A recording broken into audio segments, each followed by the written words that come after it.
pounding him. He finally broke. But I've got him here. Hey, everybody outside, get in here. I'm telling you, you don't want to miss this shit.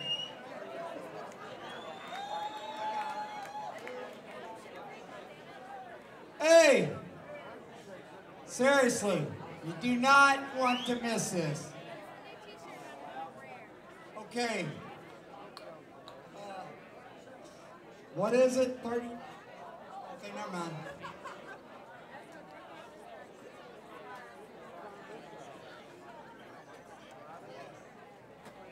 Okay, a lot of y'all know Coach Valvano.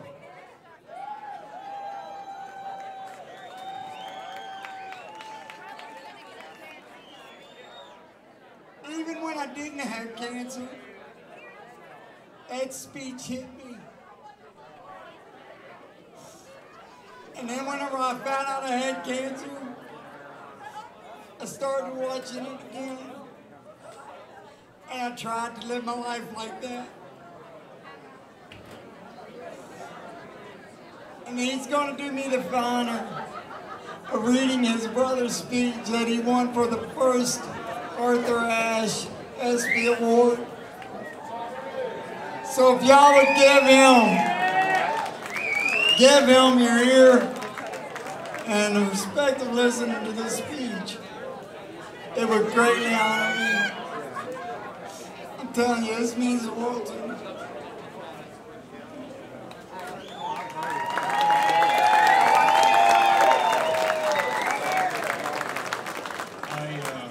I have never done this, ever.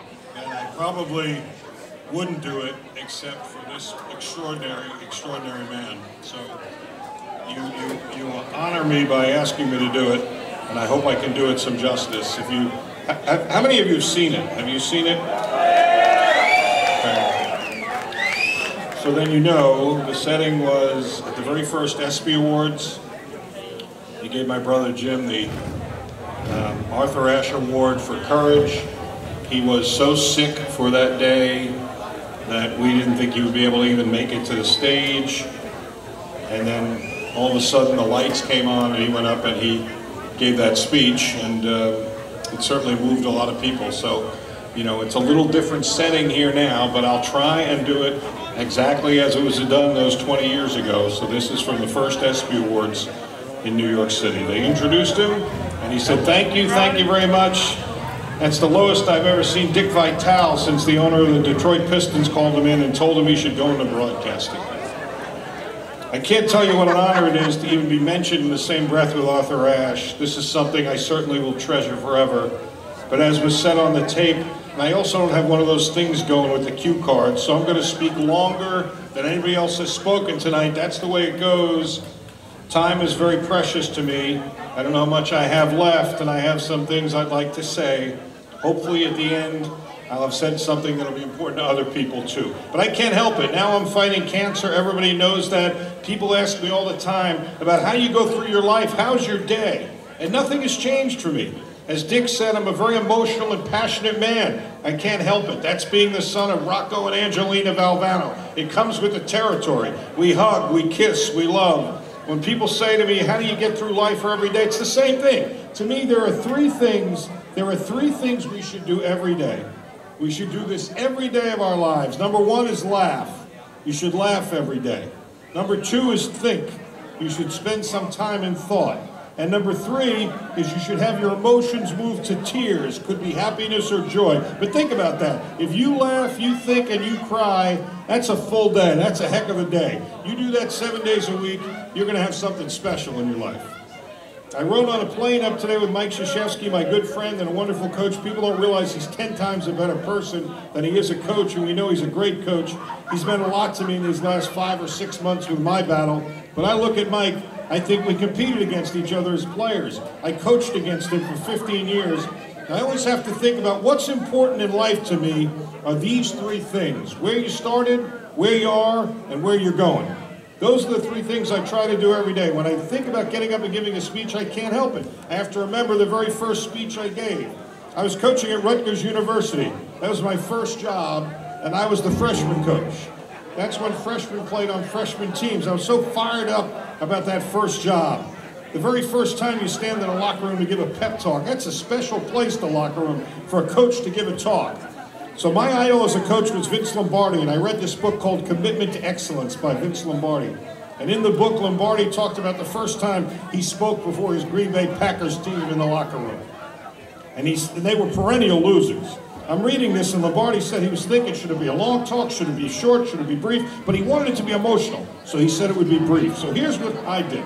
Normally, you get in the locker room, I don't know, 25, 30 minutes before a game, you do your little X's and O's, you give that great Newt Rockney talk, you know, we all do that. Speech number 84, you know, you pull it right out of your pocket, you know, you get them ready. Well, this was the first one I ever gave, and I read this thing. Lombardi, what he said was, he didn't go in. He waited. His team was wondering, where is he? Where is this great coach? He's not even here. 10 minutes and he's still not there. 3 minutes before they take the field, Lombardi comes in and he bangs the door open. And I think you all remember what a great presence he had. Great presence. He walked in and he just walked back and forth in front of his players, just staring at them. And he said, all eyes on me. I'm reading this in the book. I'm getting this picture of Lombardi before his first game. And he said, gentlemen, we'll be successful this year if you can focus on three things and three things only. Your family, your religion, and the Green Bay Packers. And they knocked the walls down and the rest was history. And I said, that's beautiful. I'm going to do that. Your family, your religion, and Rutgers basketball. That's it. I had it. Listen, I'm 21 years old. The kids I'm coaching are 19. And I'm going to be the greatest coach they've ever seen, the next Lombardi. So I'm practicing outside the locker room. And the managers tell me, you got to go in. Not yet, not yet. I said, not yet. Family, religion, Rutgers basketball. I got this, I got this. All eyes on me. So finally, 3 minutes, I said, fine, let's go in. True story. I go to knock the doors open just like Lombardi. Boom. They don't open. I almost broke my arm. Now I force my way in and fall down. And the players are looking at me. Help the couch out. Help him up, get him up. Now I did like Lombardi.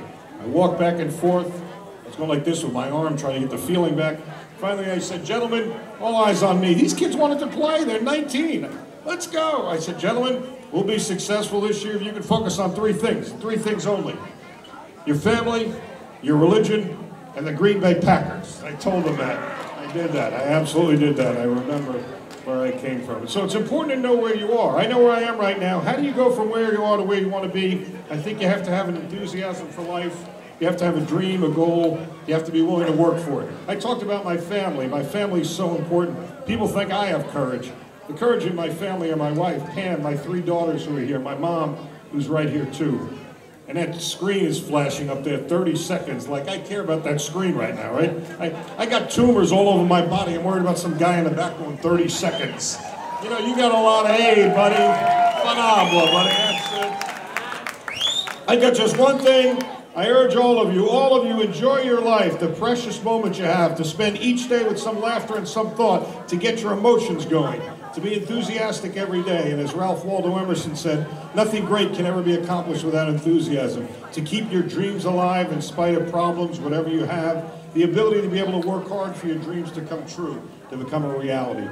Now I look at where I am and I know what I want to do. What I'd like to be able to do is spend whatever time I have left and give maybe some hopes to others. The Arthur Ashe Foundation is a wonderful thing, and AIDS, the amount of money pouring in for AIDS is not enough, but it is significant. But what if I told you it's 10 times the amount that goes in for cancer research?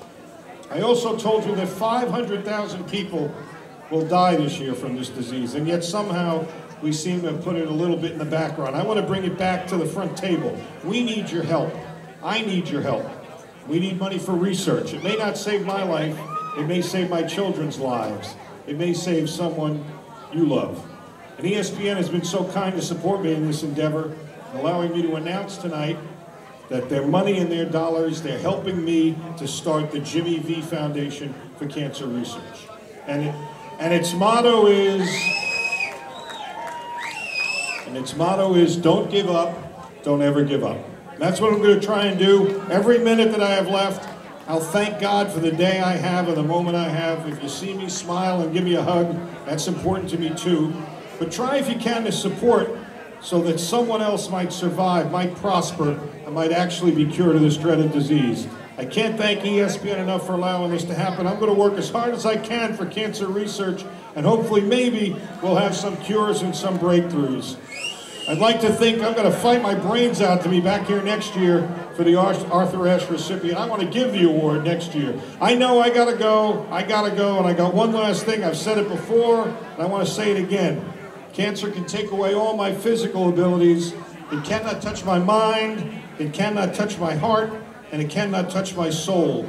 And those three things are going to carry on forever. I thank you, and God bless you all. Thank you, and God bless you.